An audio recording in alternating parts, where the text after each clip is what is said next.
right, my friends. So we have talked today about what upskilling is, just in the sense of like if there are gaps in your experiences or skills that as you think about your job search, you want to make sure you tackle as you go into interviews to make yourself a stronger candidate. The peek behind the curtain that I wanted to offer this week is it actually will help you in your current role as well.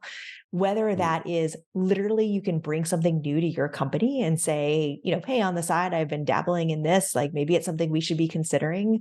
Or it will help you literally in your current role if it's a softer skill like presentation skills or something like that. Or sometimes when you learn something new, it just re-energizes you just in life. So you may just kind of just be more excited about things and your brain's working on a higher level. So it may just energize you and just in general kind of uptick your engagement just in the roles that you're doing. So yes, you're doing it for your job search, but it actually will help you in your current role as well. I love that. Just the idea of continued development for Mm. yourself is always just a great opportunity to breathe a little bit of life into your day to day and what you're doing and kind of reinvigorate some things. So I love that one. Yeah. I would say, in talking to a lot of people, in cost is always, Mm. a concern for people going into this scenario, especially if you're not currently working, you're looking for a role. So the one thing I would say is, a lot of these online courses like an Udemy or a Skillshare, they understand their audience is some of them are unemployed and looking to upskill. So a lot of them have installment plans or can break it out in different months. So before you sort of put it away because you don't have the actual finances to apply to it, take a look at them. There are a lot of like in the fine print opportunities, and they know that's their audience to break it up.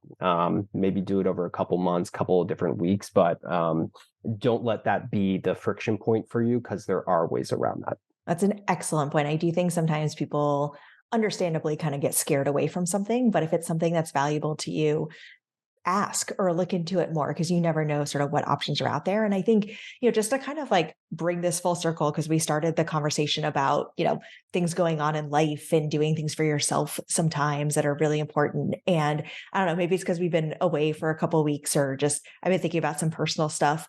And you and I have had this conversation sort of offline is just do it for yourself too. Like I know we've been talking Mhm. about this, that it will help you with your job search, it will help you get that next job, it'll help you do the thing also just invest in yourself and learn something new and like find something new that you might be passionate about or just have some fun and take a class or do something that invigorates you and is investing in yourself because that alone is worth it. And I think sometimes we're looking too much at the goal of like I have to do the thing, I have to get to the result, I'm doing it for the reward or the carrot. You can also just do it for Yeah. yourself, and I think we don't say that enough in life.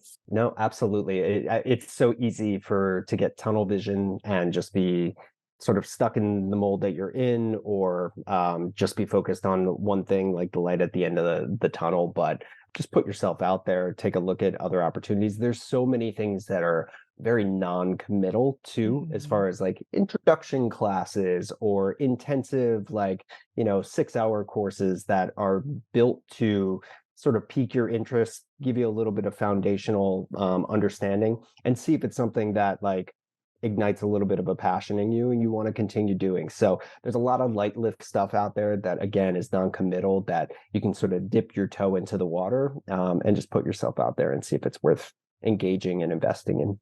Yeah, because that's what this is all about. We work with our clients on their careers, but so much of it is also about picking up their energy. And it's why everything we talk about is, shine at work and shine bright and all of that, because that's really what this is about is like finding opportunities that will really help elevate you and put you in a place that really makes you happy and you feel successful. And whether that is, working with a coach to find a new career path that's right for you, investing in a class, just learning something new, creating space in your life for what you need. Like that's the point of all of this. And upskilling is one of those things.